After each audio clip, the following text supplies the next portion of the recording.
Thank you, guys. We have Hikaru Nakamura on tap. Hikaru, you haven't played in a couple of years, actual board play, pieces in front of you in a tournament. I don't know what you've done for fun, but certainly in a tournament. How did it feel to be back at a board, and especially here in St. Louis?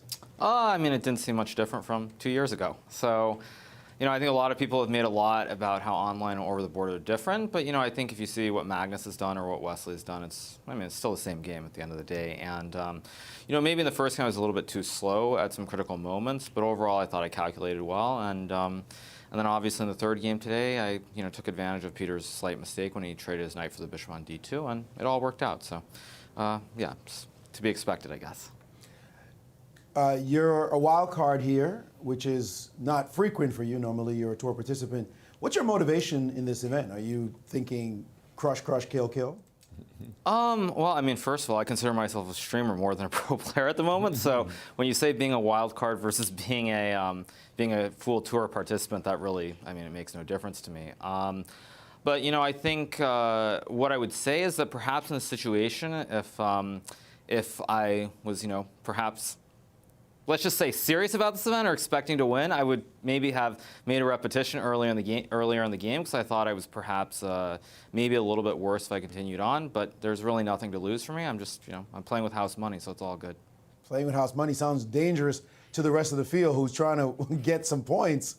Will you be streaming after this is over? Like, when you leave this interview? Yeah, I think when I won the U.S. Championship in 2019, I actually did some sort of recap of every game, and I ended up winning the event, so it was really good. But during this event, not really. I think I'll try to prepare, relax, and I am focused on the event. I want to do as well as I can. But certainly, the start that I had today was really important with the two blacks, getting those two draws, and then winning this nice game against Peter. So, to me, it's hard to know what to expect after not playing, but I feel like it's what I would have hoped for. All right. Well, we hope for. If I can get a question in, because I was just really amazed, Hikaru, in that first game. Mm-hmm. At what point were you out of theory, and how did you calculate your way out of it? What was your thought process around the moves Queen b7 a little bit before that?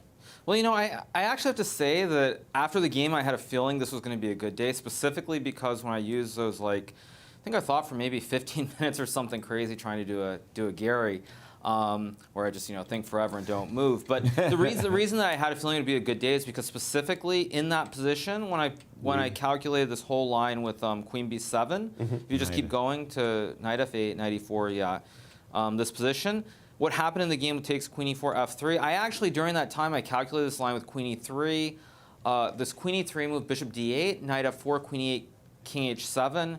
Rook f2. Let us catch up. Sure. Bishop d8, knight f4. Yeah, Queen e8. Queen e8. Ooh, yeah. King h7. Yeah. Yeah, Rook f2. Okay. Knight h3. Right. Rook f1. Yeah. Knight f4. Oh my gosh. Rook d2. Yeah. Knight g2. Yeah. King d1. Yeah. Queen b3. Oh my gosh. Yes. King c1.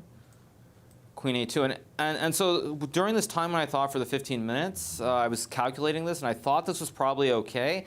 But again, by the time I decided, I only had about 4.5 minutes left, and again, it felt like a position where I'm down a rook, and if I'm fully precise, I can probably draw it. And so the point that I was about to say is that after the game, I actually asked Shakir, and he said that Queen f4 was a surprise to him, and this whole line with Queen e3, Queen b3, Queen a2 was a draw. And that gave me a really good feeling, because when I used all that time and I calculated something that was the top computer line, I knew that I was on. And then secondly, as far as the theory goes, I was out of theory probably around the time I played Bishop g2 and Rook g1. The order was a little bit unusual for me, and so that was that. Of course, later, maybe I had a chance to win the game, perhaps. But I was a little bit low on time, first game back.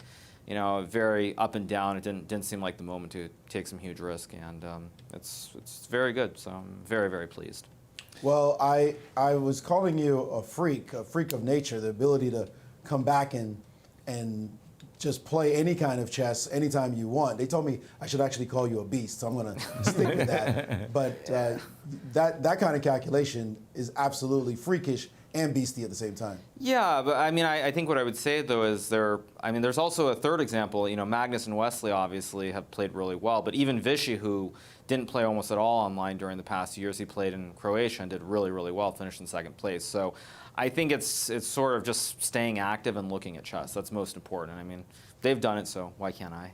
Indeed. Well, let's see some more of that good play. Good luck in the rest of your games. Thank you, I'd Maurice. just like to say also, Hikaru, that on behalf of ourselves, this game that you had with Shaq was just fantastic. It was really, really, really remarkable. And as Maurice said, if you played that in classical chess, you would be proud of yourself. Well done. Just really great stuff. Thank you. Thank you. Absolutely. Absolutely beautiful chess that Wow. we've seen today.